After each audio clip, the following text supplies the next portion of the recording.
Ce module aborde l'évaluation de l'implantation d'un outil d'aide à la décision. Le développement de cette formation a été financé par la composante Recherche sur les systèmes de santé et services sociaux, l'application des connaissances et la mise en œuvre de l'unité de soutien SRAP du Québec.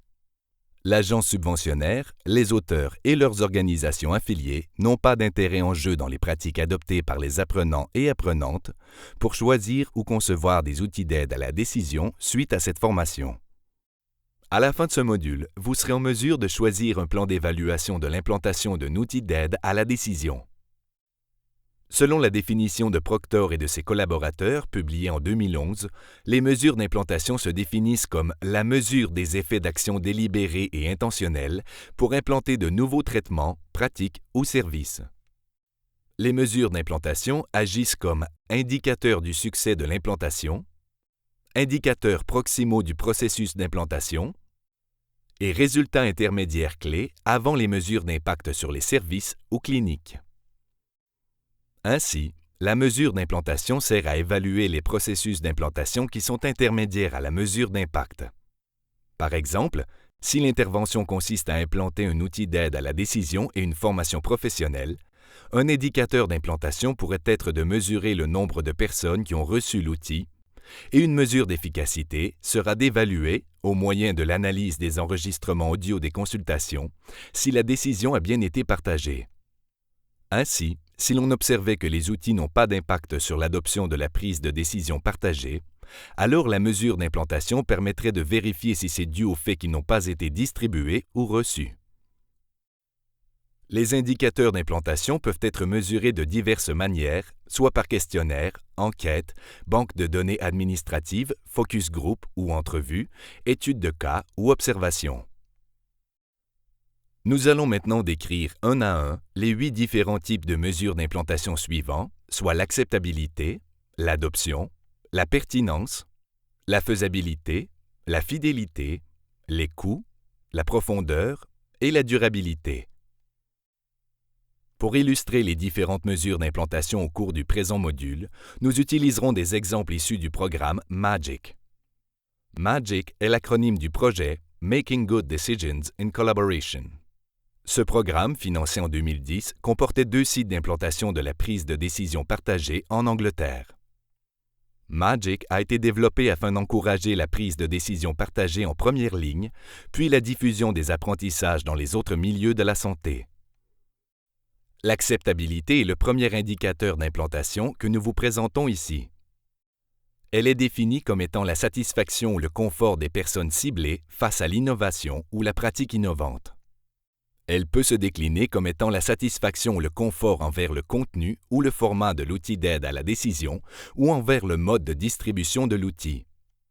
Dans le programme MAGIC, l'acceptabilité des différentes composantes de l'intervention implantée a été évaluée en utilisant des questionnaires aux patients et patientes et des focus group avec les professionnels de la santé.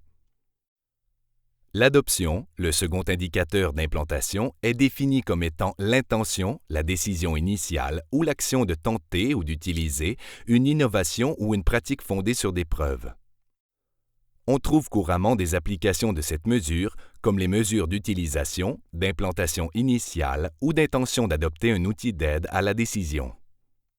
Au cours du programme MAGIC, des enquêtes d'opinion auprès des professionnels de la santé sur leur propension au changement ont été réalisées en parallèle de l'implantation du programme pour évaluer leur intention d'adopter les outils et la prise de décision partagée. La pertinence est définie comme la compatibilité de l'innovation ou de la pratique innovante avec le milieu et les utilisateurs et utilisatrices pour répondre à une problématique donnée. Dans notre domaine, cela correspond, par exemple, à la perception de la compatibilité, de l'adéquation de l'outil d'aide à la décision, son utilité ou sa convivialité. Dans le cadre de MAGIC, les chercheurs et chercheuses ont dû améliorer la pertinence de l'intervention proposée en réduisant la longueur des séances d'information qui visaient à préparer la personne au processus de prise de décision partagée.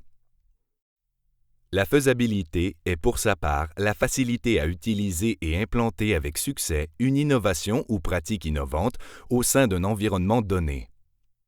Elle peut se décliner comme la capacité à utiliser un outil d'aide à la décision au quotidien, son applicabilité à un usage individuel et/ou organisationnel.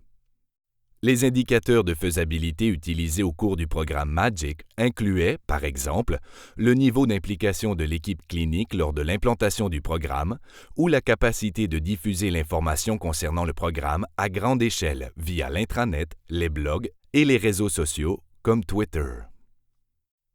La fidélité est pour sa part le degré d'implantation de l'innovation ou de la pratique innovante par rapport à ce qui était prévu dans le protocole.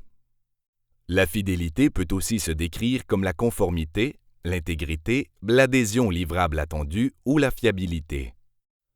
Lors de l'implantation du programme MAGIC, des indicateurs comme le nombre de participants et de participantes aux ateliers de jeux de rôle visant à améliorer leurs compétences en communication ont été utilisés.